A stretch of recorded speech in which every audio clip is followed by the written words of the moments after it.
সামরিক শক্তিতে পিছিয়ে থেকেও ইরান কিভাবে আমেরিকা ও ইসরায়েলের সঙ্গে টিকে গেল।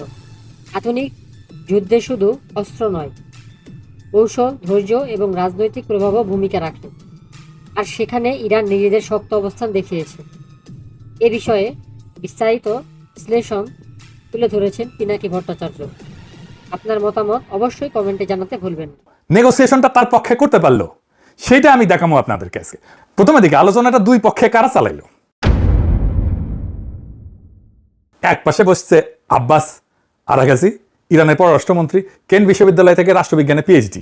1989 সাল থেকে মানে 37 বছর ধরে কূটনীতিক, ডিপ্লোম্যাট। জাপানের রাষ্ট্রদূত ছিল, ফিনল্যান্ডে ছিল, এস্তোনিয়ার রাষ্ট্রদূত ছিল। ইরান ইরাক যুদ্ধের রক্তে ভেজা প্রজন্মের মানুষ, আমাদেরই প্রজন্মের মানুষ। 2015 সালে পরমাণু চুক্তির অন্যতম স্থপতি ছিল সে। আর অন্য পাশে কারা? স্টিভ উইটকফ আর জ্যারেড কুশনার। দুজনে কি করে জানেন? রিয়েল এস্টেট ব্যবসায়ী। পররাষ্ট্রনীতিতে কোনো অভিজ্ঞতা নাই। কুশনার ট্রাম্পের জামাই, মানে জামাই কোটায় ঢুকিছে ওই।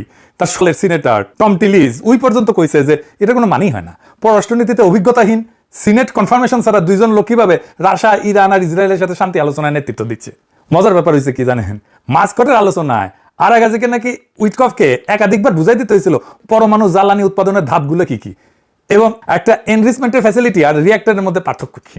বুঝি চাও? ইরানের পররাষ্ট্রমন্ত্রীকে আমেরিকাকে পড়াইতে হইতেছে কোন জিনিসটা নিয়ে তারা আলোচনা করতেছে। একদিকে 4000 বছরের একটা সভ্যতা যে জানে ধৈর্য কাকে বলে, ইতিহাস কাকে বলে, অন্যদিকে একটা থার্ড ক্লাস ব্যবসায়ী যার কাছে সবকিছু একটা রিয়েল এস্টেট ডিল।